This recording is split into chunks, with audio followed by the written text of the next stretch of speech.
Salut à tous, le journal du foot de ce lundi 19 avril. Coup de tonnerre pour le football européen. Alors que l'UEFA prépare une réforme de la Ligue des Champions pour 2024, plusieurs grands clubs déjà qualifiés de frondeurs se lancent dans un projet parallèle. La création d'une Super Ligue européenne a été officialisée par 12 des plus puissants clubs européens. L'AC Milan, Arsenal, l'Atlético Madrid, Chelsea, le Barça, l'Inter, la Juve, Liverpool, Manchester City, Manchester United, le Real Madrid et Tottenham.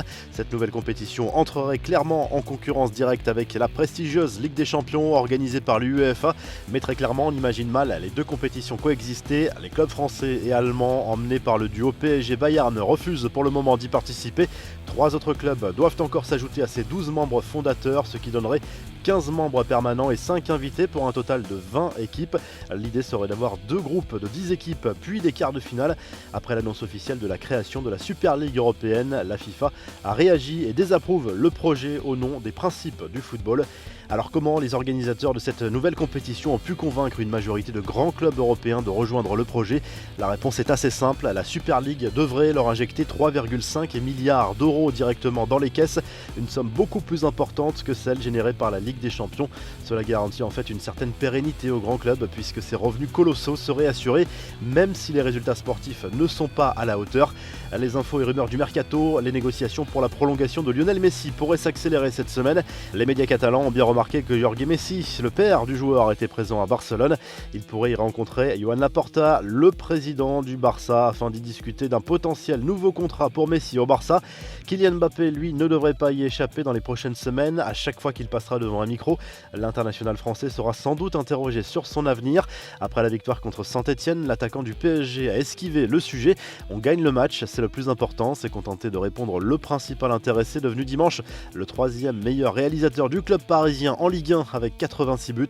Ousmane Dembélé lui aussi reste dans le flou concernant son avenir. Libre en juin 2022, l'ailier français pourrait prolonger son contrat au Barça, sauf que selon les informations du quotidien Sport, les négociations entre les différentes parties n'avancent pas très bien. Certains dirigeants du Barça y verraient un signe négatif et peut-être une volonté du joueur d'attendre de nouveaux prétendants cet été.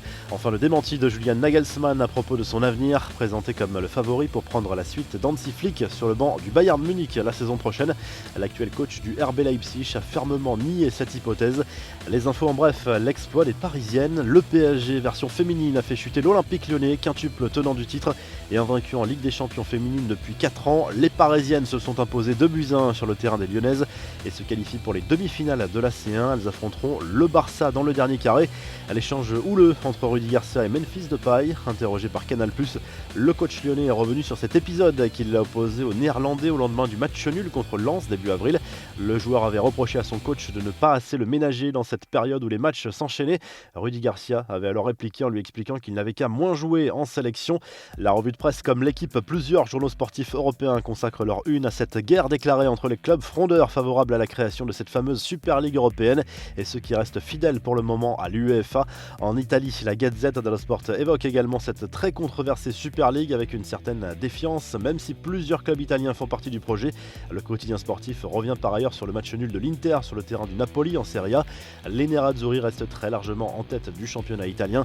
En Angleterre, le Daily Mail Sport évoque également très largement ce coup de tonnerre dans le football européen, avec là aussi plusieurs clubs anglais impliqués dans ce projet de Super League.